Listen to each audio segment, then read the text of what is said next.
want to share with you today the concept of writing a birth wants and needs list. Now, what I've got behind me is actually a labour and birth vision board with the 10 top birth wants and needs list in the middle here, which is a concept that you can do. And I do have another video on this. But what I wanted to focus on is you identifying your 10 top birth wants and needs. And why would you do this? Well, something happens when you start to think and put down on paper what you want and desire. You are bringing it to you. You are working at attracting it into your life. It's also going to give you clarity on what you want and need. Because if you don't know what you don't want, how do you know what you want? You have to do some work towards this. And this is so simple. It's very quick.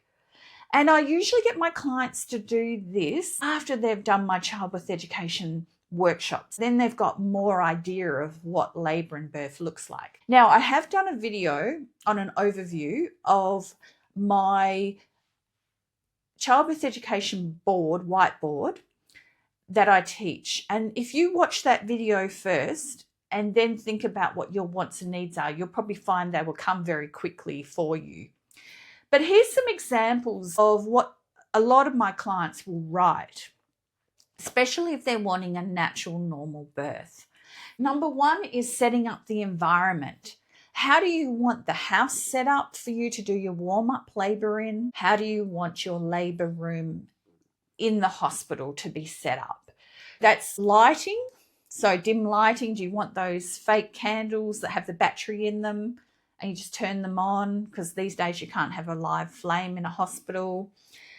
Music, have you thought about having music in the background, or hypnosis scripts? I have hypnosis scripts available on YouTube to listen to. Do you want smells? Is lavender a smell that relaxes you? Some type of room spray, or you could rub some oil on your skin, and that works as aromatherapy diffuser as it comes off your body. You don't actually need to take a diffuser in. You can rub oil, scented oil on your skin. It works equally as well. So think about your environment and how it's going to be set up at home for your warm-up and then when you get to your labour room. Second to that is active labour positions. What active labour positions are you going to use? Now, I highly recommend that you take photos like this of yourself in good active labour positions prior to you beginning your labour journey. So you have in your head what feels good, what feels the best position for you and your labouring body or your pregnant body that's going to be labouring. So think about your active labour positions. And an active labour position, of course, is a position where you are leaning forward at all times and your belly is slinging forward, just like in these pictures here. My client here was standing, leaning over the back of her lounge. That's an active labour position. All of these are. It's where you're forward leaning, keeping that good pressure of Bubby's head on your cervix at all times. Think about at home where you're going to use these positions around your house, and then in your place of birth of Bub. Third to this is, what is the natural intensity relief that you would like to use to try and help you get through labour? So the bath is the best, but bath should only be used when you're 6 centimetres plus in dilation. How are you going to know that? Well, when you have your midwife with you and you are 6 centimetres plus, she'll do a vaginal examination and she will ascertain that you are 6 centimetres plus. So then that's when the bath can really work well to get you really into labour and help you to do that last little bit of your labour and birth your baby. Whether you birth in the water or not is totally up to you.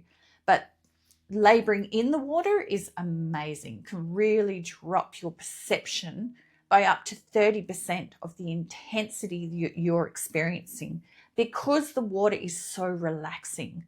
It is absolutely amazing. Having had 3 water births myself, I speak highly of water birth and definitely labouring water too. It is amazing. Second to that is the shower, having the Shower quite warm and on your lower back and pelvis. If someone can hold a handheld shower head on your back and pelvis, even better. That's fantastic. Women love that. Next to that is massage all down your lower back and pelvis.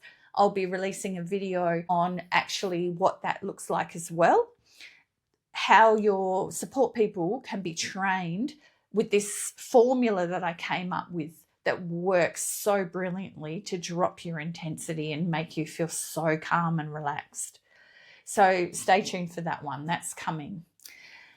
Next to that is everyone looking at your birth plan, reading it, acknowledging it, honoring it, and supporting you in working towards it. Everyone that's in the room should have a look at that, acknowledge and go, right, what's my role in helping you to get there, to try and achieve this? Working as a team, really important. And not making your birth plan too long, very short and succinct, bullet points, and I'll be doing another YouTube video on that one as well. Having your support people remind you of how strong and powerful you are, using positive language. You're amazing. You're so strong. Using those good affirmations. So I've got here on this labor and vision board, affirmations here. So I focus only on this contraction as I breathe and surrender to it. And I'm only going to stay in the moment. Stay in the moment. And I welcome this contraction because that's what you want to be doing. I am strong as a laboring woman. And I welcome each contraction as they come. You're thinking about not looking back.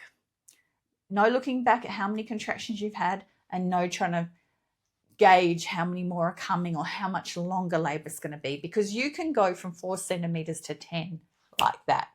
And I've been with clients that have done that. I've attended over 450 births over 28 years as a doula. I have educated women and their partners, and I've seen every type of labor and birth you can imagine. One thing that women often underestimate is their ability and power to dilate to 10 centimeters very quickly, if that's what their body wants to do. Don't underestimate your body in that. That's where that powerful affirmation comes in. I believe and trust in myself. I'm doing this. My all-time favorite is down here, and that is the more I breathe, I surrender. The more I surrender, I let go and open to 10 centimeters wide open. That is my all-time favorite affirmation. It really gets women in their body, welcoming the sensation, breathing in for 4, out for 6, and surrendering to the contraction they're having in that moment in time. All right, let's move on. Number 6, being reminded to breathe. To breathe, do that breathing. When my clients get out of sync with their breathing, perhaps they're holding their breath all of a sudden for, I don't know what reason, but perhaps they forget. It's in for 4 and out for 6. And as they let go and breathe out, they start to surrender. That is what you need to teach yourself prior to labor. You can't just learn it on the job. It is a great idea to listen to all the scripts that I've put on this channel and start to train yourself how to do this. That is your best mental preparation you can do. Next is to be fed small amounts of food every hour on the hour to keep your energy up. You've got to put fuel in the tank, energy up, so that when you get to your pushing, you've got enough energy and strength in you to really give it all you've got, because that's quite physical, the pushing. Women underestimate how much energy they need for that. Make sure you're having banana, small protein balls, rice balls, maybe a good healthy sandwich, a bite of a sandwich, something that's going to sustain you. Low glycemic index foods are perfect, because they'll give you the good, long energy supply. Don't go for your sugary drinks and sugary foods. If you're going to drink, something that's going to help you is going to be an electrolyte, like having Baroccas or coconut water, and making sure you're having your 750 mils of water per hour on top of that as well. You should be drinking up to a litre an hour. Every 20 minutes, your support people need to remind you to pee, because you're going to need to be peeing if you're drinking that amount as well. You will be perspiring and you will lose fluid through perspiration. You must drink. Your uterine muscles are running a marathon on the inside, and your body needs to keep up with that. That's why you need to drink so much. It will keep those muscles working so beautifully and dynamically. You really want that. Next is vaginal examinations to occur if and when I choose. In some hospitals, it's, they do them quite regularly, but not all women want to have a vaginal examination. I would highly recommend that you choose when you have it. And if you do have a vaginal examination, ask whoever's done it to just tell you the number. Just give me the number. I'm 6, I'm 4. None of this, sweetie, you're only 4 centimeters dilated open. Oh, you've got a long way to go. No. That sets you up to want to go, oh, I can't do this. I want out. Give me an epidural right now. No, don't forget, dilation is unknown. You can go from 4 to 10 like that. So do not think about your dilation. It's just a number. 0 to 10, it's a number. It doesn't matter how long it takes or how little it takes in time. It's irrelevant to you. You just have to go through the labor process regardless. Some women labor very, very fast, like myself, and some women take a bit longer, day or a night, and that's normal for a lot of women, a 12-hour, especially with their first baby. Don't set yourself up for failure there. Just go with the flow. If you have a vaginal examination and you want to know, just get told the number. If you don't want to know, that's even better, because you still got to labor, right? Maybe don't be told how dilated open you are. Keep imagining, keep visualizing that 10 centimeters wide open with baby's head on your cervix. Just visualize. It's powerful. All right, next we've got giving birth in a position that you want. What position do you want to birth your baby in? Have you even thought about it? Well, if you're in the birth tub, you can birth in any position you like, because you've got buoyancy on you and not gravity. So you can literally birth on your back if you want. I had a client, she had one leg over the side of the tub.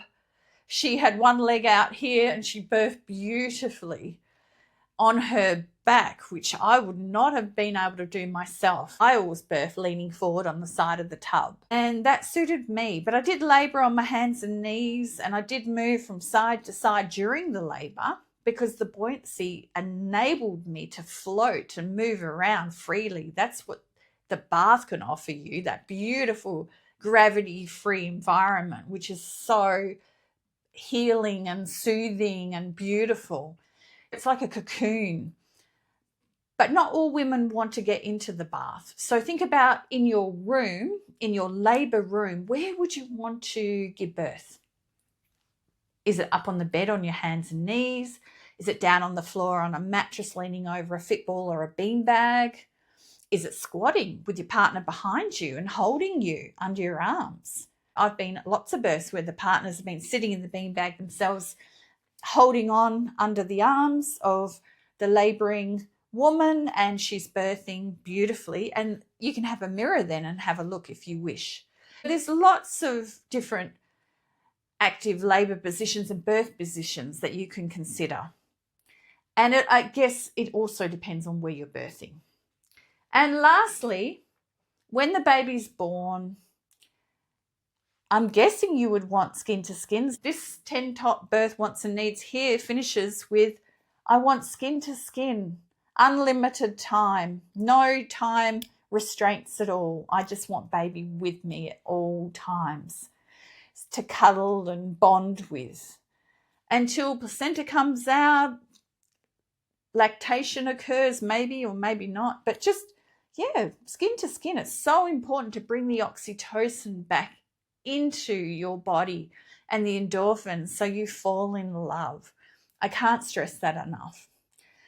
This is just an example of a client's 10 top birth wants and needs. So this doesn't replace your birth plan because the birth plan is more detailed.